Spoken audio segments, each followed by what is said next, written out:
Hello, everyone, and welcome to my podcast, Raw in Wonderland. I'm so happy you're here with me today. In this episode, I want to explore a question I get asked quite often.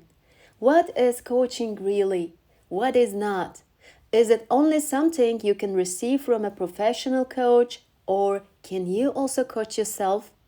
Let me start by sharing how I first encountered coaching. I was a university student when I was introduced to a remarkable woman through a trusted professor.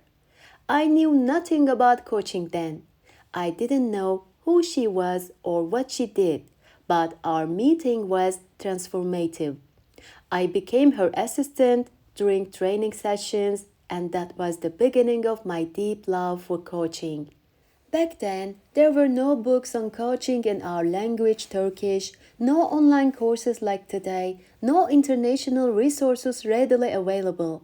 But that made it even more exciting.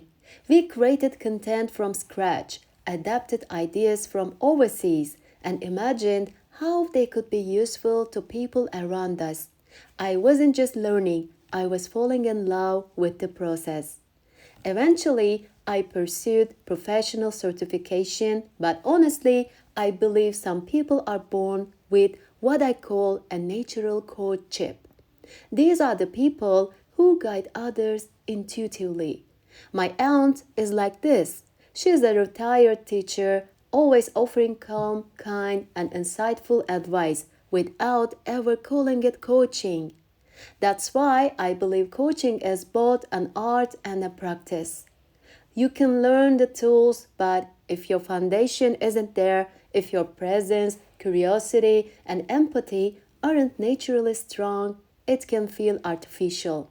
But coaching isn't a trend to chase or a career to pick just because it's popular. Unfortunately, in today's world, the coaching industry is saturated. Anyone can claim to be a coach after a few weekend courses. The market has become a bit of wild jungle. But real coaching, deep coaching, takes more than a certificate. Let's be clear, coaching is not therapy, it's not mentorship, it's not consulting, it's not about giving advice. It's about asking powerful questions, listening deeply, and helping the other person find their own answers. A good coach holds space and reflects back, not dictates. That said, therapy, mentorship, and consulting are valuable too. They are just different. A therapist may focus more on the past, healing, and understanding trauma. A mentor shares her experience and guides someone newer in the field. A consultant provides solutions. A coach, on the other hand, believes the client has the answers within. So, can you coach yourself? Absolutely. That's what I want to focus on in this episode, self coaching. To coach yourself, start with awareness. Ask yourself, what is my goal? Where am I now and where do I want to be? Write it down. Break it into small steps. Identify the inner voices that stop you. Maybe fear, perfectionism, or comparison. Notice them without judgment. And most importantly, stay curious. Be your own gentle guide. If you catch yourself thinking, I can never do this, challenge that voice. Ask, what if I could? And what could my next small step be? Sometimes self coaching means journaling. Sometimes it's walking while talking to yourself out loud. Sometimes it's creating a little ritual of weekly check ins.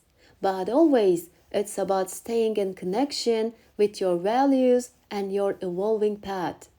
I believe we all have an inner coach. The more we listen to it, the stronger it becomes. And finally, let me say this.